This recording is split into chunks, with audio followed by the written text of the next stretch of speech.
Hi everybody. Today is a new moon in Libra on September 25th, 2022. It occurs at 5:45 p.m. Eastern Time at 2 degrees 49 minutes of Libra. So let's take a look at the forecast that I've written here at Aloha Astro for this new moon.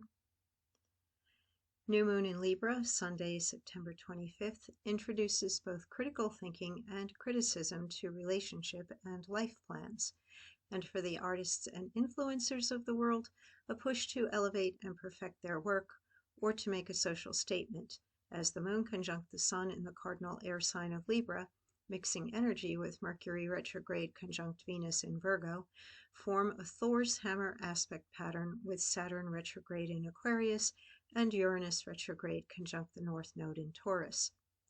The Thor's hammer adds a new dimension to the grand trine in the Earth element, comprised of the Virgo and Taurus planets and Pluto retrograde in Capricorn, which forms the body of a kite aspect pattern capped by Neptune in Pisces. The Libra and Virgo planets oppose both Jupiter in Aries and Neptune in Pisces, while also forming a tense mutable T-square with Mars in Gemini.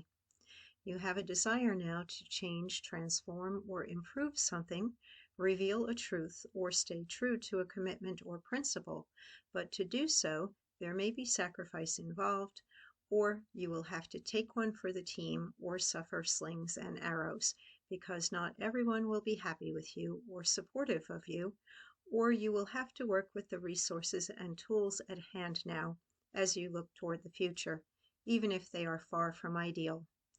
It's complicated, is the status now, but by weighing the balance of your heart's guidance with the input from people you respect or who have been in your situation, you can make a wise decision which your conscience can live with, despite what anyone has to say about you or how you may be limited in the means by which you pursue your dream.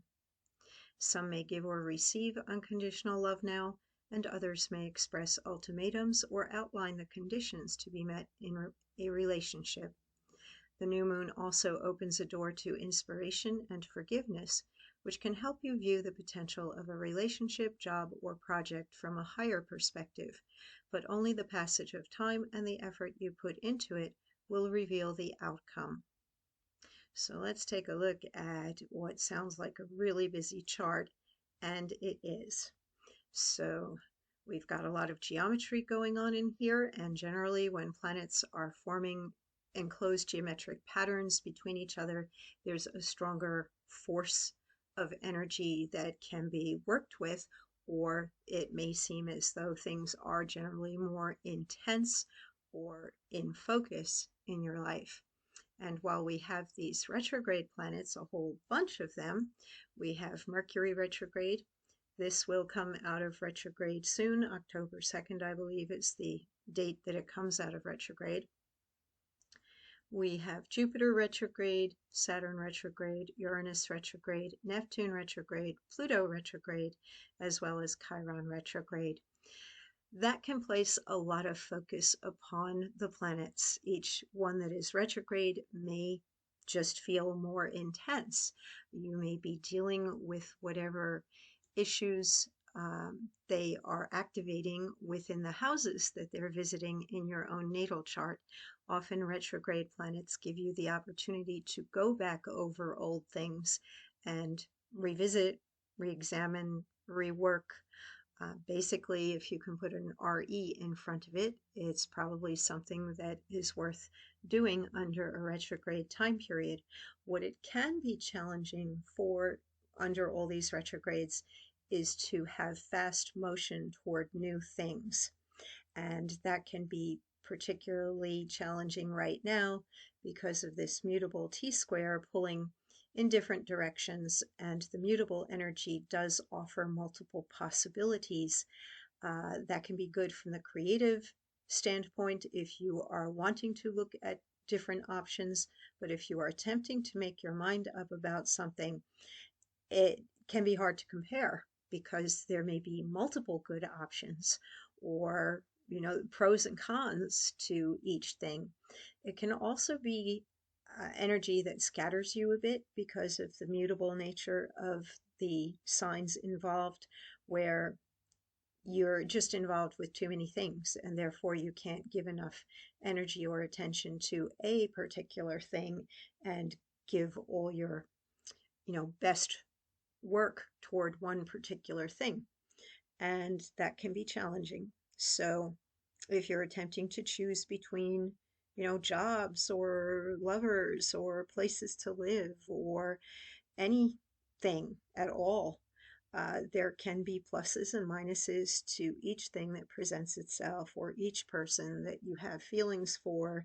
And it is entirely possible to be, torn between two lovers type of a situation. Maybe how you relate will change, or how you view things like commitment and exclusivity. Some people may be changing their dating patterns. If perhaps you've always dated one person at a time as you're looking for a relationship, perhaps you will announce to multiple candidates that you're going to date them all until you make up your mind. That is one way that you could potentially use this mutable T-square and basically say, I'm not ready to choose something until I've seen all my options and, tasted everything on the table, and then I'll fill my plate. So it may not be the best time for initiating a new beginning until we get just past this new moon, and potentially until we get past Mercury retrograde. Um, you might want to closely examine everything and think about your different options before you commit to any particular person, place, or thing. And keep an open mind. That is definitely one thing that is supported by this Grand Trine and Kite. Also, even if you have any suspicions or doubts, still keep believing the best of yourself and other people. And very often, whatever we put out into the world is what we get back. So it is important to think the best of yourself and others if you are attempting to do things together, to work together in relationship, or to form, a working relationship on the job or in a team. We have all three areas of social life represented.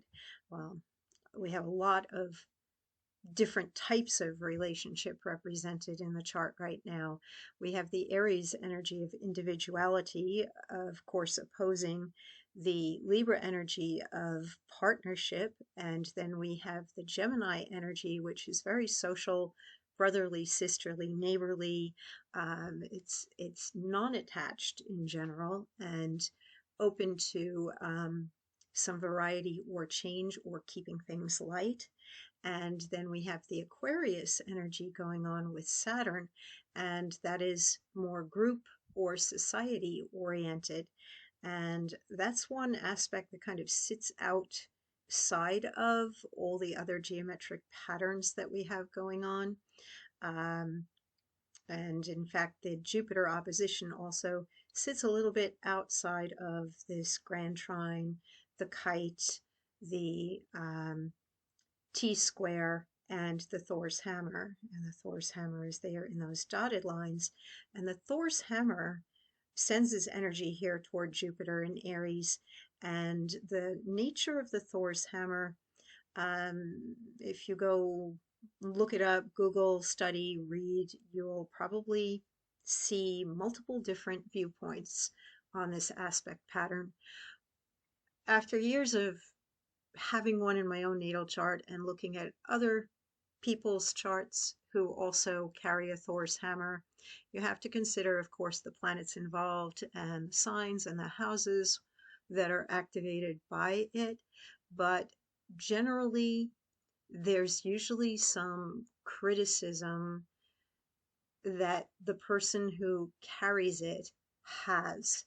And I think it's likely that we will all experience a little bit of that type of critical energy while this Thor's hammer is in place at the new moon, and it may carry with you for the next 2 weeks. I also find that a Thor's hammer is something that you cannot avoid. it's going to be a part of your life, no matter how you try to avoid the work of it or avoid doing what the planets involved are prompting you to do.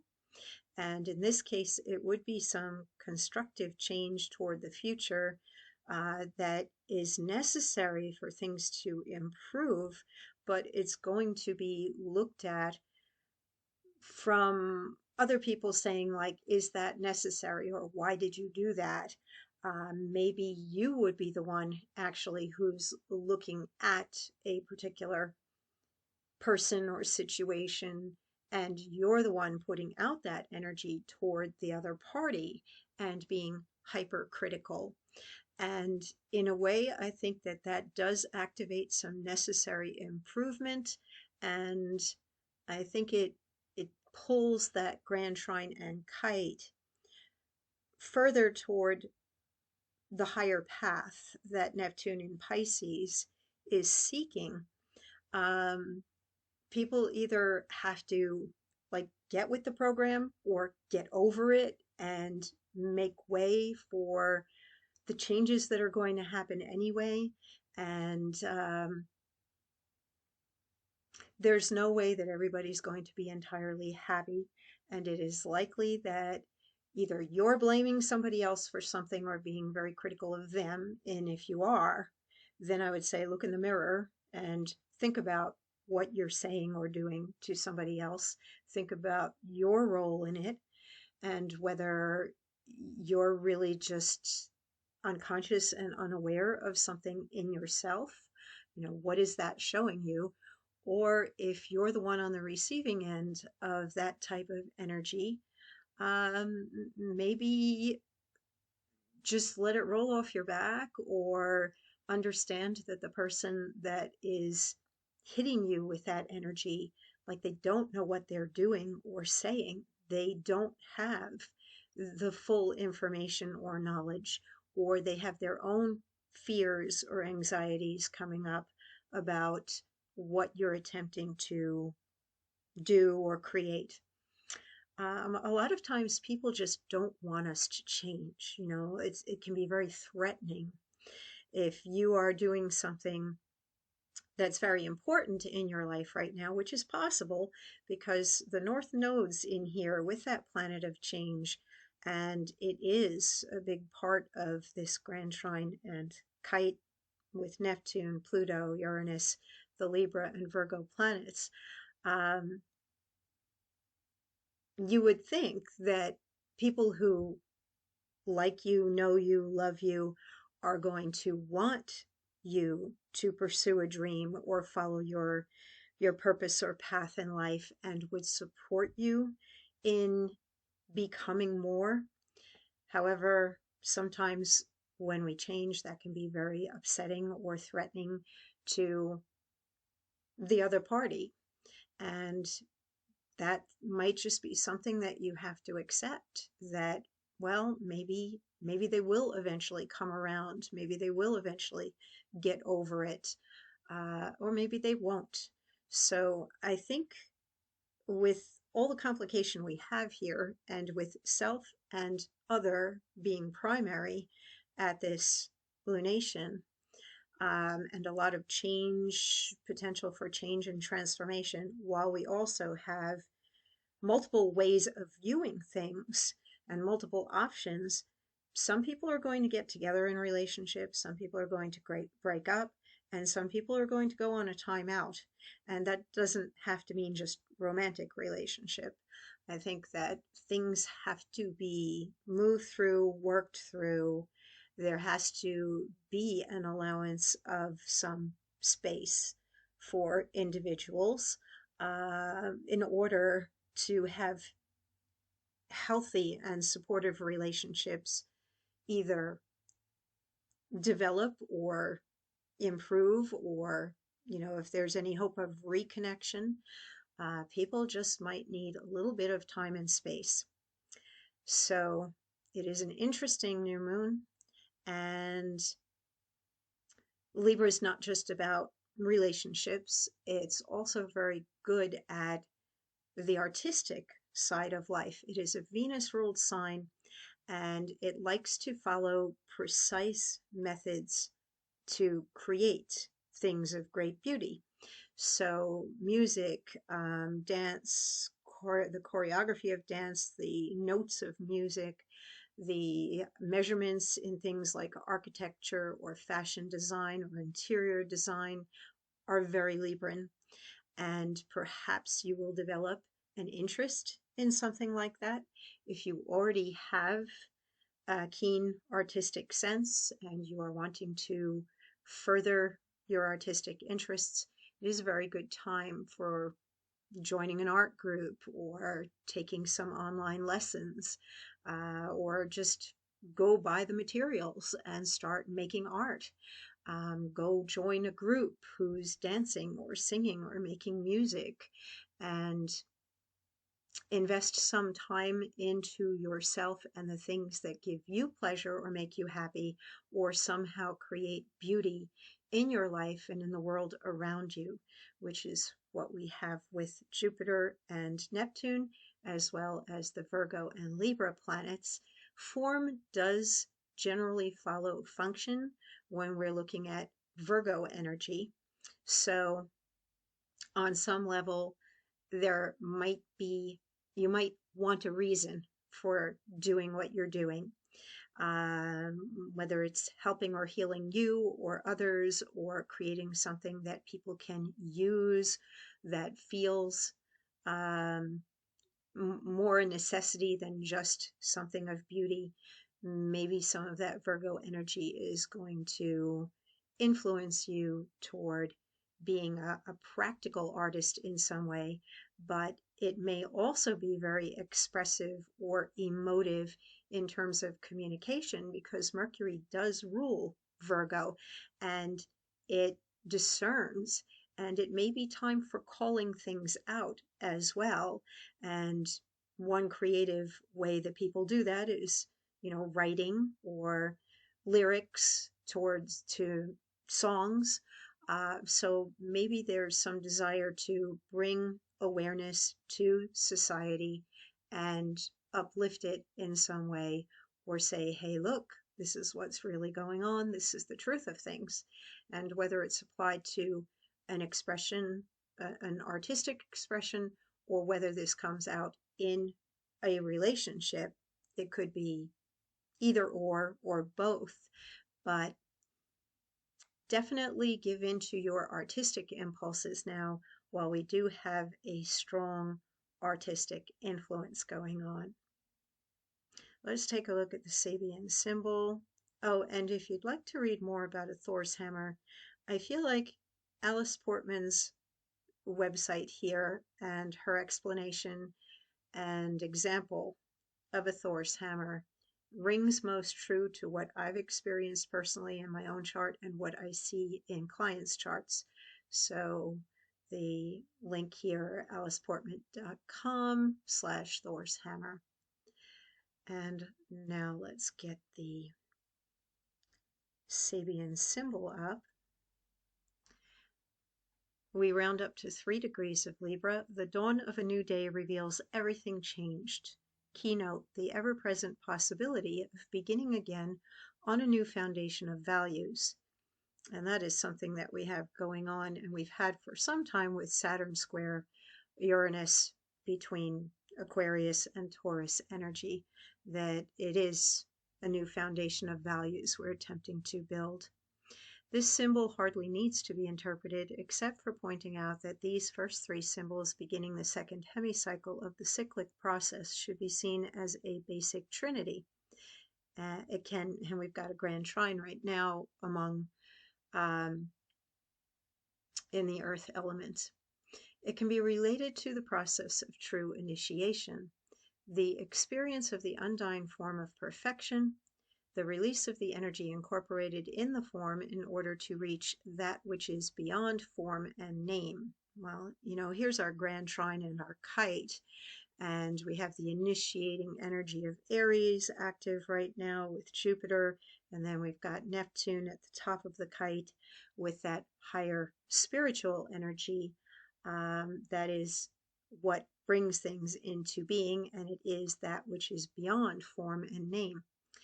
The re-embodiment of energy in a new creative act. The third stage of this 37th sequence leads us to a vision of the fulfilled purpose of the first half of the cycle. What emerged hesitantly from the ocean of infinite potentiality, Aries 1 degree, now faces a totally new world in a truly individualized form of existence. He or she is ready to act significantly in the sphere of culture and social togetherness, which I feel we have going on a great deal with Gemini, Libra, and Aquarius placements right now. The sphere in which an individual, aware of his archetypal essence and planetary function, can play his true role, Dharma, and this is something that feels really important with the lunar node right now, as well as the Libra Aries opposition we have going on, and even the Virgo Pisces. Virgo and Pisces is about the service or the Dharma and being true to oneself, and the purpose that is most important to you right now, I think, is essential, and that's reflected in this symbol here. In a basic sense, it is always a new role, for no cycle repeats itself as far as its contents are concerned. And we find that too with astrological cycles. It's wheels within wheels, and planets are on regular cycles. The moon, 28 days around the wheel. Mercury, Sun, Venus, a year through your chart. And then we've got Mars on 2 years, Jupiter on 12 years.